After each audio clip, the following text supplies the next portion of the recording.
Šta se dešava?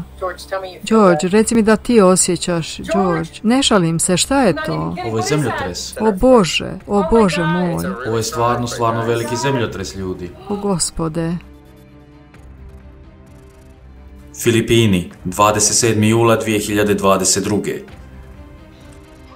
Ostrvo Luzon je potresao veoma jak i plitak zemljotres. Uslijed toga je nekoliko ljudi poginulo, a oko 60 je povrijeđeno. Klizišta su zabilježena u cijelom regionu. U naredna 4 sata zabilježeno je više od 220 naknadnih potresa. Ukupno je oko 15 provincija bilo pogođeno. Na mnogim kućama i zgradama popucali su zidovi, a neki su se i urušili. Filipini se nalaze u pacifičkom vatrenom prstenu, regionu intenzivne seizmičke aktivnosti. Ipak, potres je bio jedan od najjačih posljednjih godina.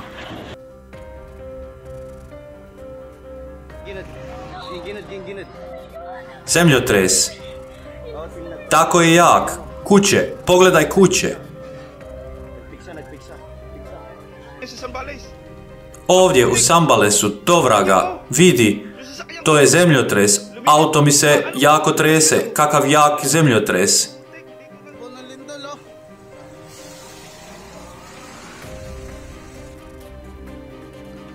Pozivamo na intervju očevice klimatskih katastrofa kao i sve one koji za to direktno znaju. Kontaktirajte nas i ispričajte svoju priču. Da bi cijeli svijet saznao istinu, važno je svačije učešće.